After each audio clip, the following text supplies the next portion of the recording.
it's Liz Yule from Old Stables Crafts. Thank you for joining me again today for another Top Tip Tuesday. Today I am going to show you how gutted I am. No, that's just a pun. I'm going to talk about gutting cardstock. Now, I've deliberately chosen our old and now retired friend Lemon Lime Twist because I want to be able to show good contrast. So I've got a piece of basic black and a piece of Lemon Lime Twist, and you stick one over the other for your card, and all of this is hidden.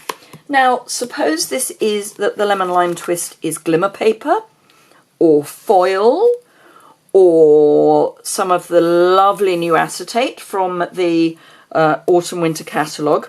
You're not going to want to waste this precious bit here by covering it up. So I thought I would show you how to gut your cardstock.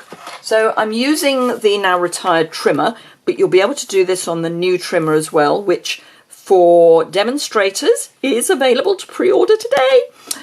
It's also available for anyone wishing to join my team. They can also pre-order it today. So, exciting! So, I have lined the right-hand side of my cardstock against the 2 centimetre mark. You can obviously choose whichever mark you want. And I'm going to take my cutting blade, line it up to 2 centimetres and come down to, this is 14.2, 14.3. So I'm going to come down to not quite, well, about 12 1/4. I'm going to flip it round and do the same, but going up the way, because we've got a blade that cuts both ways. Then I'm going to flip it again and cut and flip again and cut. And then we have this piece that we can save for another project.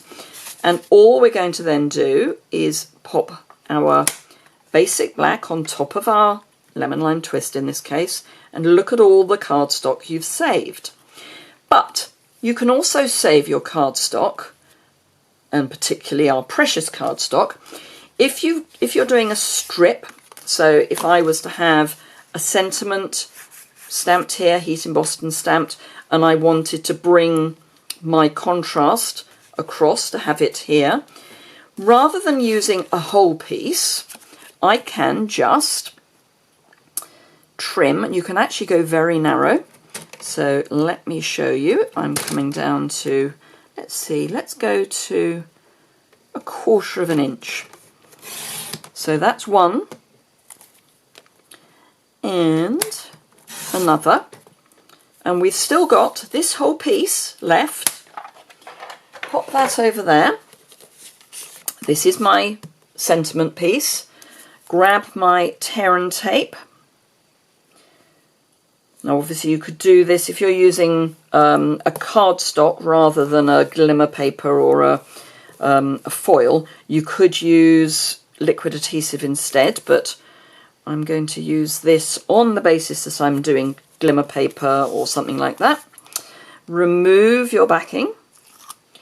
And then bring in your narrow piece and just line it up how you want it. So just with that little smidgy piece sticking out, stick it down. Bring in your other piece. Got something on my grid paper on. Have a go at that in a minute. Get rid of it, ready for the next video.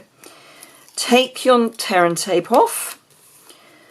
Bring in your piece of glimmer paper or whatever it is, line it up so that you've got that hair of a smidge that you're looking for, and then so I'm going to pretend that I'm going to cut this off here so that it's then this is then joining my mat.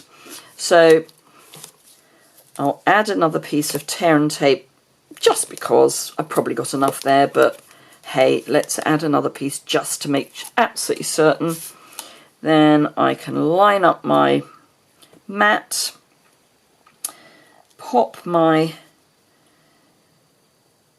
sentiment strip down, lining up on my grid paper, pop it down, turn it over, grab my snips, trim. And if you trim from the back, you're more likely to get a straight edge rather than trimming from the front where you're going to have to join two ends rather than just snip.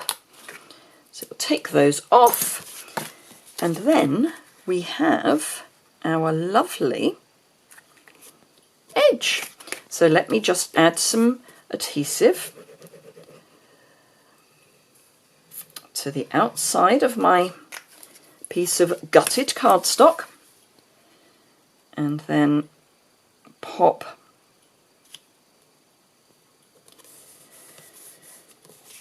and there you go, and no one's going to know that that's missing, and you can then just pop that on your card front and you're good to go. So there we go, I'm gutted. Well, my card is.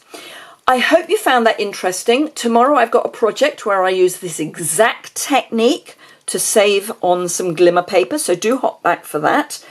If you would like to see more information about this and the dimensions that I've used and that sort of stuff, there's a link below to my website where the blog post is, and it's a direct link to the blog post, so have a look at that. If you've got any questions or comments, do just leave those in the comments below. If you found this helpful, do give me a thumbs up. If this is your first time visiting and you would like to subscribe, just hit the subscribe button back down there. Or indeed, if you've been visiting before and have yet to subscribe, I would be thrilled if you would like to subscribe. Sometime very, very soon, when I have cleared up the mess that has happened since I did my exhibition at the weekend, I will be doing a craft room tour, because I owe you a craft room tour. I know I do. So thank you very much indeed. As I say, questions, comments below, and I will get back to you. Have a look at the web post that goes with this, and I hope to see you again tomorrow when I'm putting this technique into practice. Thank you very much. See you soon. Bye.